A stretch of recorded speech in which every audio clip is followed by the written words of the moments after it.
Love, Lost, Rebirth, Alive. Blue Dolphins. The novel. By Makāula Nakae. Chapter 2 Night Tribes.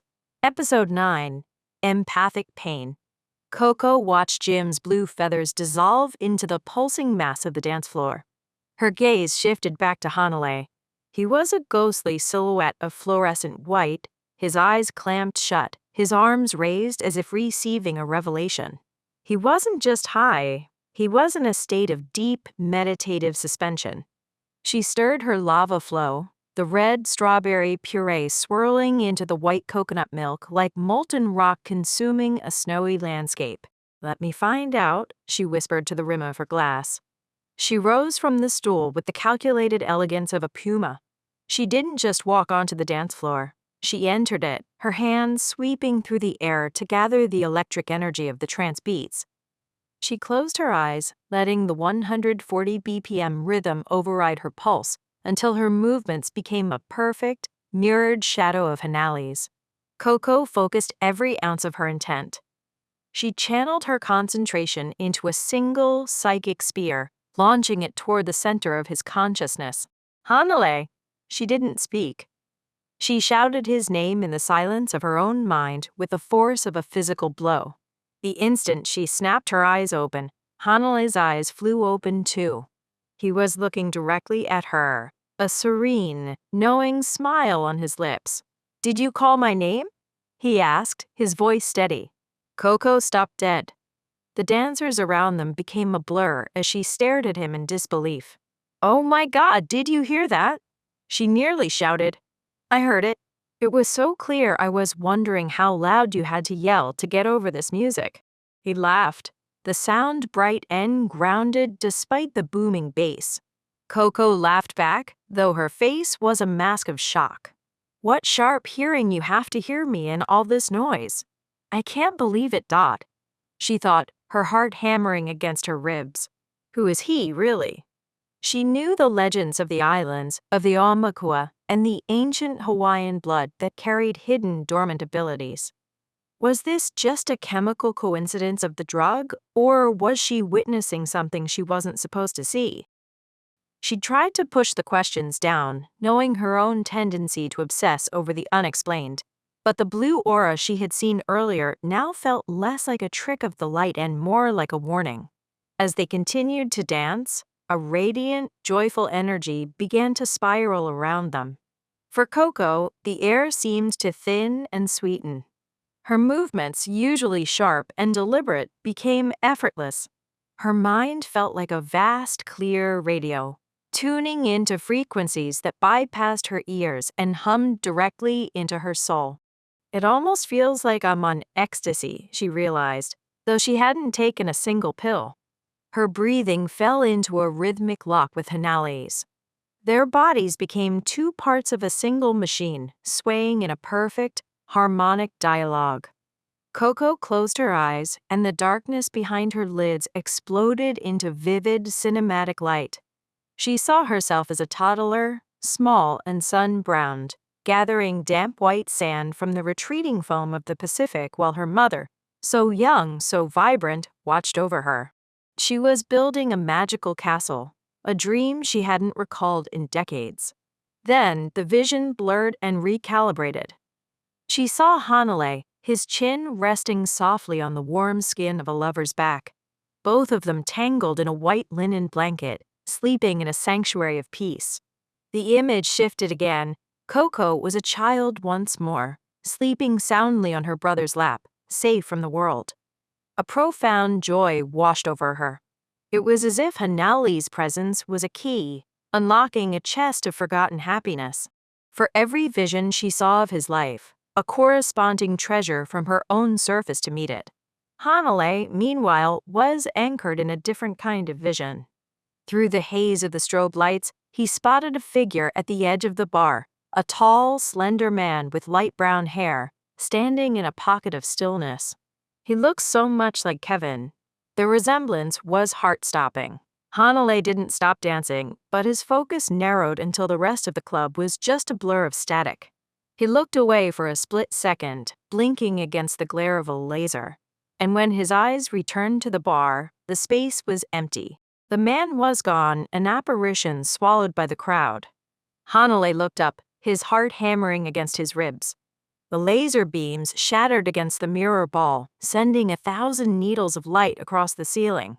In that moment of sudden, piercing loneliness, his silent cry bypassed the music and the air. Coco heard it as clearly as a shout in an empty room. "Please don't leave me alone." The euphoric high of the dance floor curdled in an instant. As Coco's eyes snapped open, the air grew thick and heavy, a swirling vortex of energy centering in her solar plexus. The vibrant trance melodies faded into a muffled hum, replaced by a vision so visceral it made her knees weak. She was no longer in the club. She was in a sterile, private hospital room. The sharp, cloying scent of disinfectant burned her nostrils. She saw Hanalei, younger, thinner, sitting motionless by a bed. His lover lay there, a ghost of a man tethered to this world by a web of transparent tubes and the rhythmic, mechanical pulse of life support. Friends stood in the shadows of the white walls, their faces blurred by sorrow.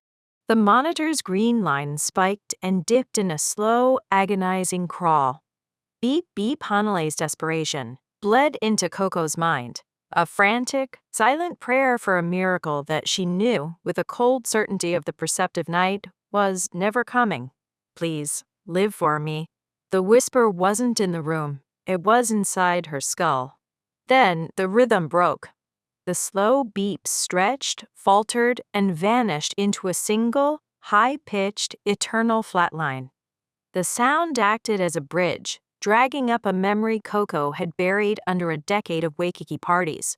Her father's deathbed. She felt the phantom pressure of her mother's hand in hers, the two of them weeping over a man who had ruled Honolulu with immense wealth and power, yet died without ever learning how to say "I love you" to his daughter. He had substituted affection with money, leaving Coco with a vault full of riches and a heart full of hollow spaces.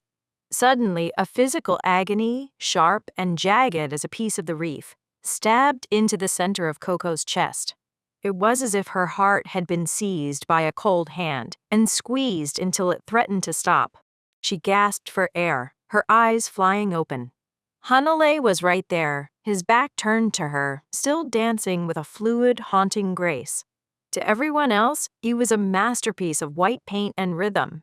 To Coco, he was a radiating source of pure, unadulterated sorrow. Such pain. "I can't breathe." The physical sensation of his grief was too much for her to carry.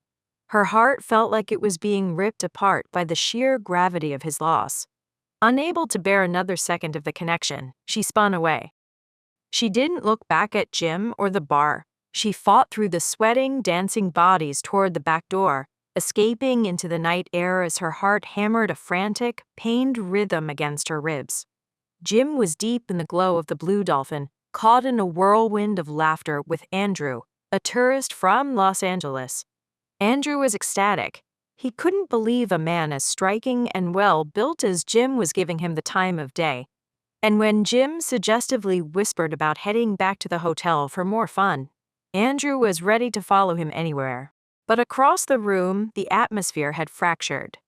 Douglas, ever observant despite his own high, saw Coco bolt toward the exit, her hand clamped over her heart. "Sorry, something's happened to my friend." He tossed over his shoulder, abandoning his circle of admirers to chase her into the night. Hanalei felt the sudden void behind him. The warm, synchronized presence he had shared with Coco was gone. He turned, catching a glimpse of her leopard print Jane outfit, disappearing through the dark entrance with Douglas in pursuit. Fearing the worst, he followed them out, David trailing behind in a confused daze. Outside, the cool night air hit them like a splash of water. Coco was slumped against the white iron railing at the edge of the plaza, her body racking with deep, jagged sobs. Douglas reached her first, his hands steady as he gripped her shoulders. "Coco," he murmured. "What happened?" Hanalei and David came to a halt a few feet away, silent witnesses to the collapse. Coco's voice was a ragged thread. "I felt an unbelievable pain, She couldn't even turn to face him. Her heart was a frantic bird trapped in her ribs, and the emotions were a tide she couldn't hold back. "What kind of pain?" Douglas asked. He crouched down, forcing her to meet his eyes. Her emerald gaze was flooded with tears, shimmering under the moonlight. The calm, grounded energy Douglas projected began to act as a tether, helping her find the oxygen she needed to speak. "I shouldn't have done that. What happened? What did you do?" Douglas was lost, but he could feel the weight of her guilt. "I broke the rules." "What rules?" A wave of nausea surged from the pit of her stomach, a choking sensation that felt like she was drowning in her own chest. "I tried to feel his energy, but I should have asked him first."